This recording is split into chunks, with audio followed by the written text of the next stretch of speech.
700 horsepower! Why you do this to us? You hate us. I'm so fucking hyped right now. The BMW G87 M2, the G80 M3, and the G82 M4 all share the same 3-liter inline-six twin-turbo engine. However, they're all listed at making different amounts of horsepower. The M4 making 523, the M3 at 503, and the M2 coming in at just 453 horsepower. And the question we have today is, why?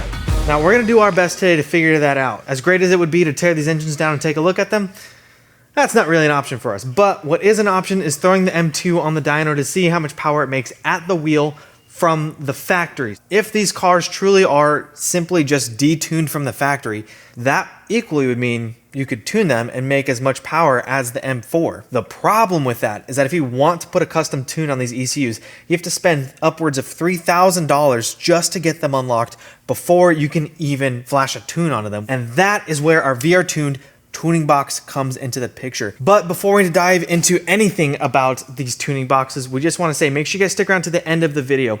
We got a ton of cool data on this M2 today, and we are stoked to show you what we made with our tuning boxes on top of that. Let's dive into the video and show you guys what we got with the M2 and all the power she made to those rear wheels. And there she is.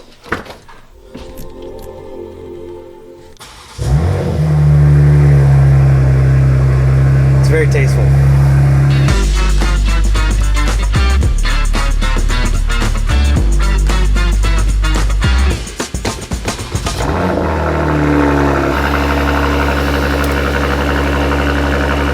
We got a BMW 911 Carrera. Oh yeah. Or the F-150 Super. I think this is the BMW F-150 Super Comp. Find the Hell Charger, Or the please. Hell Charger, brother. Dyno the Hell Charger. BMW says this car, the S58 and the M2, will make 453 horsepower and 406 foot-pounds of torque. Shane, what do you think the car is going to make? 390. 390. 390 stock. All right, Dylan, what do you think it's going to make? I'm going to say 440. I think on Truth and Consequences, be happy with 440. Sydney? 465. Oh, I like your style. All right. So I went last on purpose because I've seen a lot more data than they have on the internet.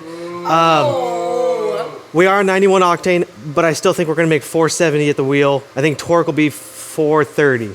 This is Truth and Consequences. I have a Okay? question. Like, We open the garage or no? No, we're doing it like that. hey, just shut up and drive. Shut up. So there's our guesses for stock numbers. These cars are kind of notorious for doing a little bit better than they're advertised for. Kind of cool in my book. So let's do it.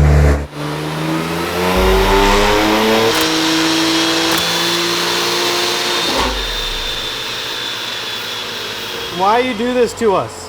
You hate us.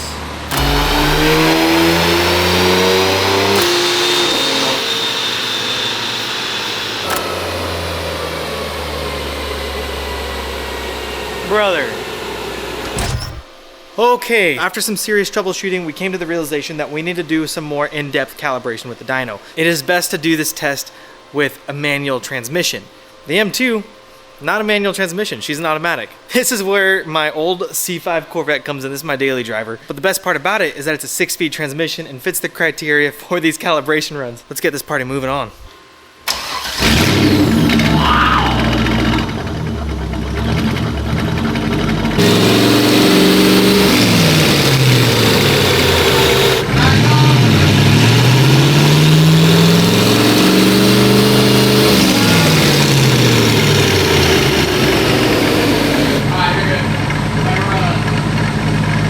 Yeah.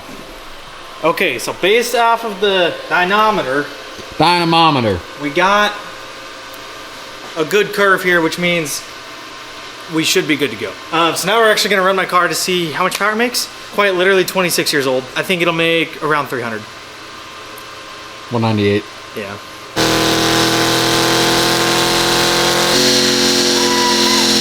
Those are rails or your engine? Probably clutch. 303. I'm so fucking hyped right now. We are back on track. We ran a bunch of tests last night, got a whole bunch of new parameters. We're set, we're good to go. I'm actually real pumped. Let's see what this thing makes. All right, let's run her.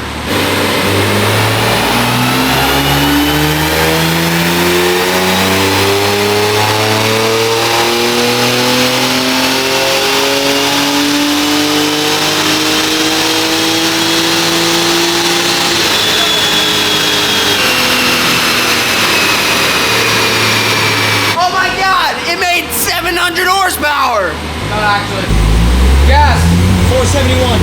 476. We did it. We fixed the dyno. That checks out too with everything that I've seen online. All right, we got our baseline. That feels really good. I'm happy with that. Okay, so it obviously took us a little while to get to our baseline numbers. It was really good for us to go through these growing pains to learn more about these in-depth calibrations with the dyno to make sure we're giving you guys the most accurate and reliable dyno graphs possible. We don't want to give you guys misleading information. We want to show you exactly what to expect when you're putting on these mods. Lastly, this car does have an aftermarket exhaust on it. It is only a catback exhaust, so it is the factory downpipe still. Just be aware that this baseline test does technically have an asterisk on it, simply because it's not 100% stock. Realistically, we shouldn't see a huge increase in power. It'll be kind of negligible.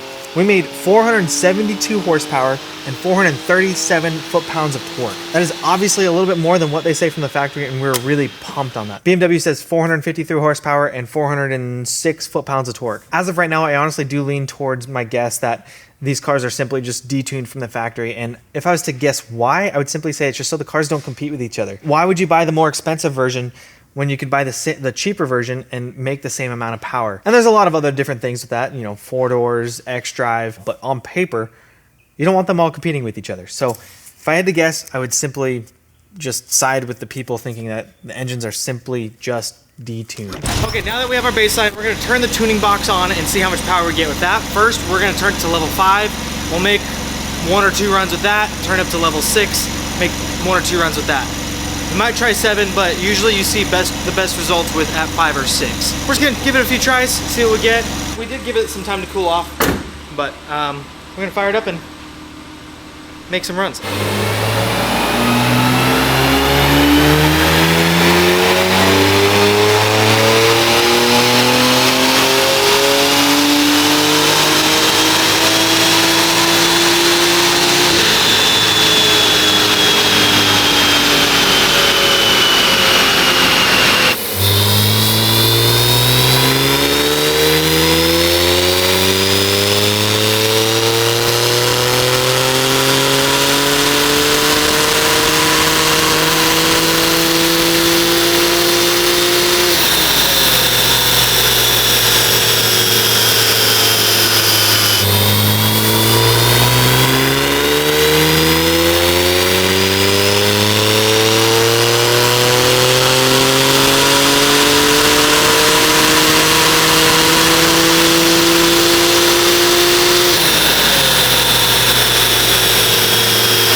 That's much better.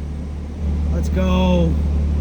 All right, now we're starting to have some serious fun with the tuning box. On level 5, the car made 508 horsepower and 479 foot-pounds of torque. Then on level 6, it made 522 horsepower and 485 foot-pounds of torque.